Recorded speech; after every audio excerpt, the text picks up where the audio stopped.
Hello and welcome to Bognor Regis, Chris's Engage. Well, done a little bit up in here, so rather than me chatting anymore, let's get straight into it and show you what I've done. Cheers. Right, so this is what it's looking like at the moment, and the temperature, as you can see, is 28.3, which is one of the reasons why I'm not getting much done up here. In fact, 28.3 or 28.4 now is quite cool. It's been about 38.4 over the last couple of days. So the back screen, as you know, it's a soffit board that I had left over.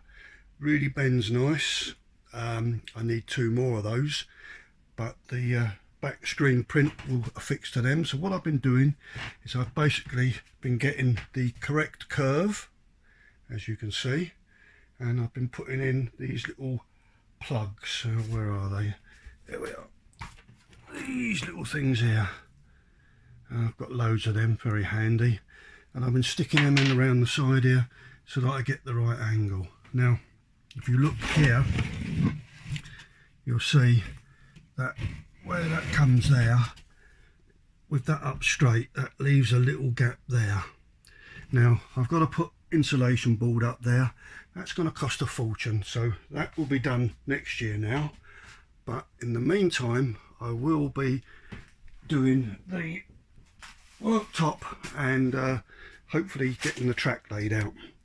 So one of the things, it's a shout out really in a way, Old Stock Model Railway.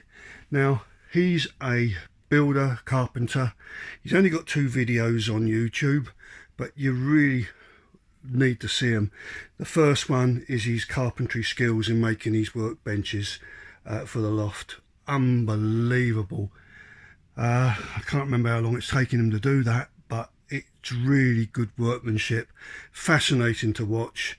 And when I did a video, my last one, saying I was going to put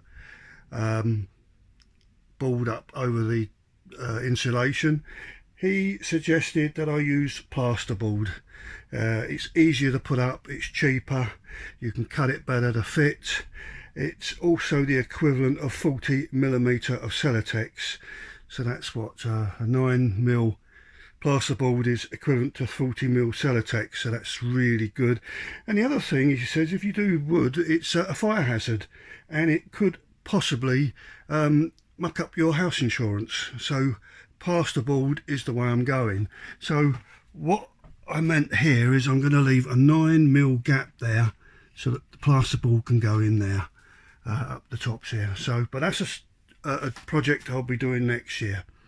The other shout out I'd like to give to is I don't know how you pronounce it. It's either Egarditon, or whatever. I'm not too sure. Egarditon is how I've been pronouncing it. It's an N-gauge layout based on Southern Rail during the 1959 period.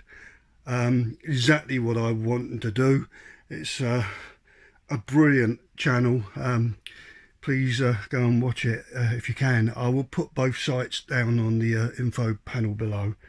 But having said that, this is where I'm at now.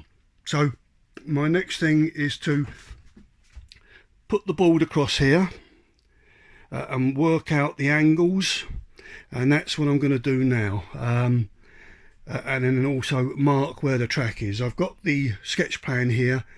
I wasn't happy with it at first. I've looked at it again, but I don't think I can improve on it. I will put a picture of it on here so you can have a look at, and if anyone can suggest anything better, please do. Right, so I'll be back in a while.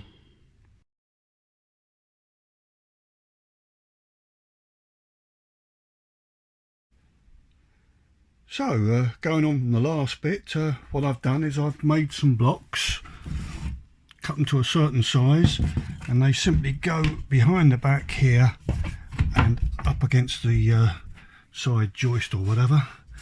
I've made another one there, and what I'll do is I'll keep making them to go along there, and likewise I've done the same that side.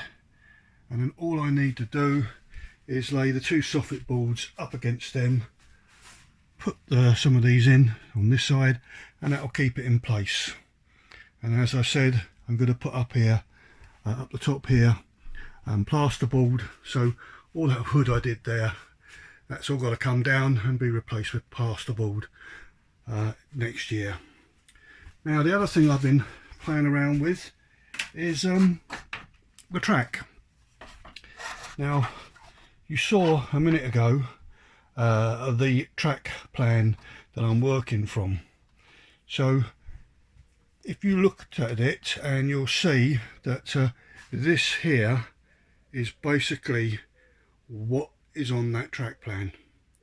Now if I explain it a little bit more, one of the things I found is I just couldn't get my head around the actual tracks itself, but it wasn't until I printed out the Pico plans that it all made sense.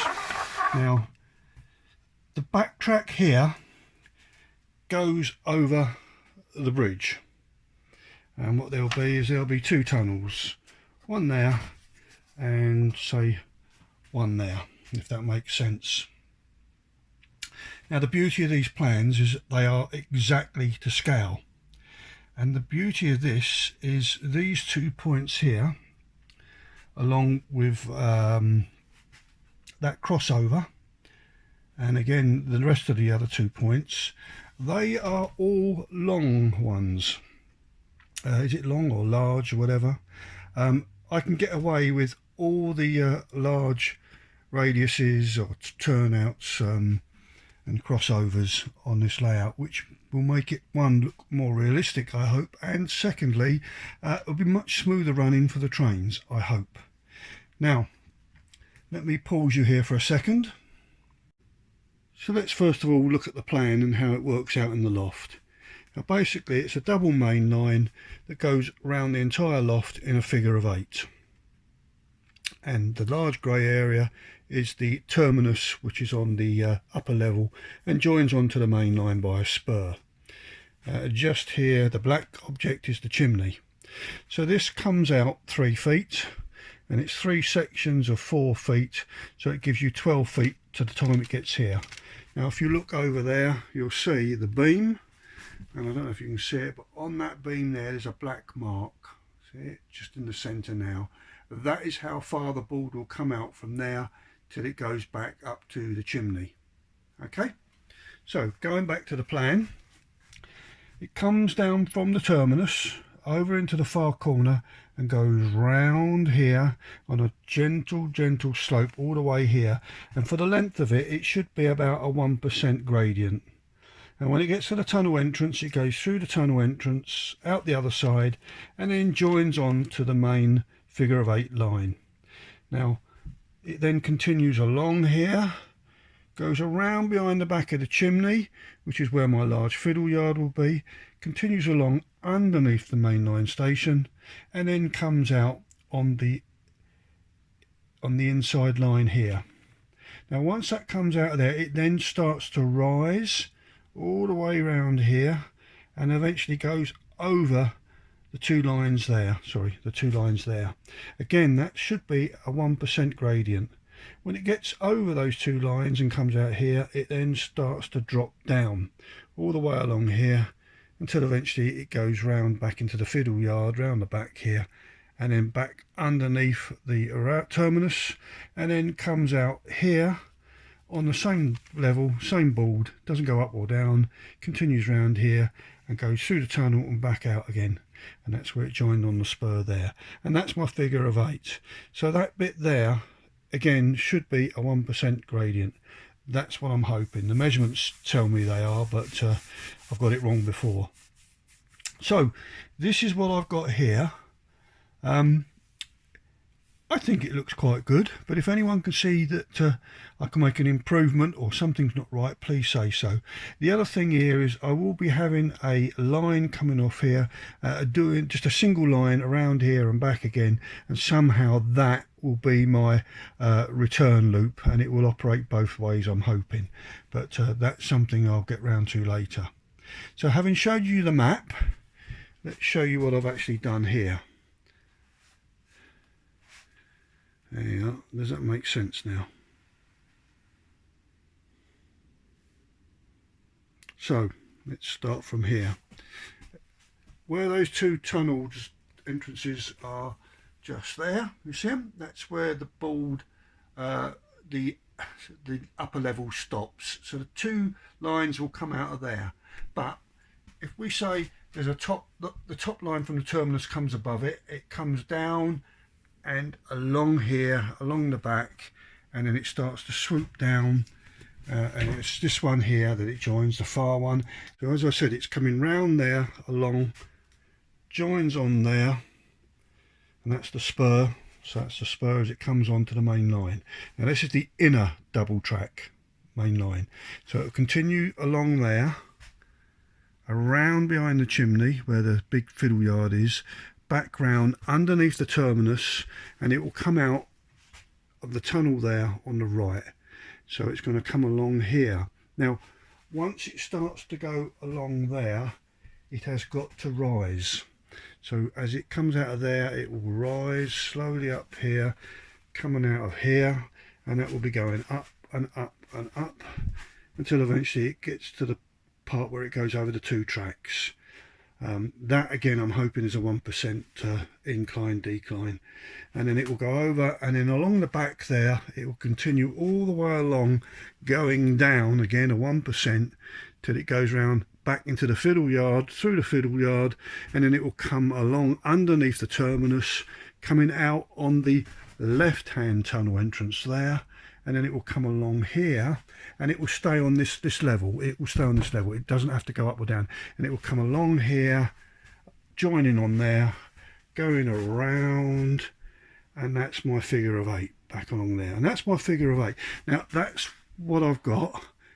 I think it looks very good. So this back one will be coming down, this one will be down on a set level, and this one will be the opposite, it will be going up. So it's, I think it'll look quite nice, but if you think it doesn't, it looks wrong or something, please say so.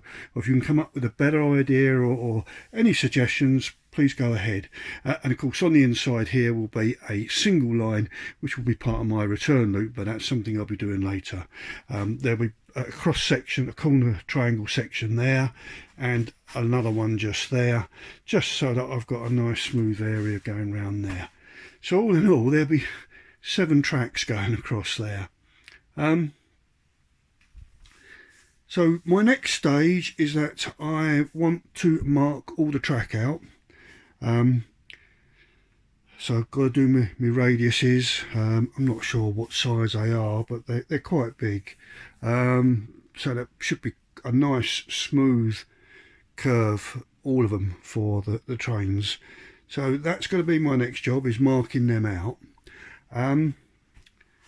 The other thing I would like to do is I'm going to get some wood, and I'm going to continue my next bench work along to the next corner part down there. So I'm going to, yeah, it's the board is, I can't remember how long the board is, but whatever that board is, I want to do another one along there and get that up there. I also want to do another one going right across here, so that those two sections have been continued.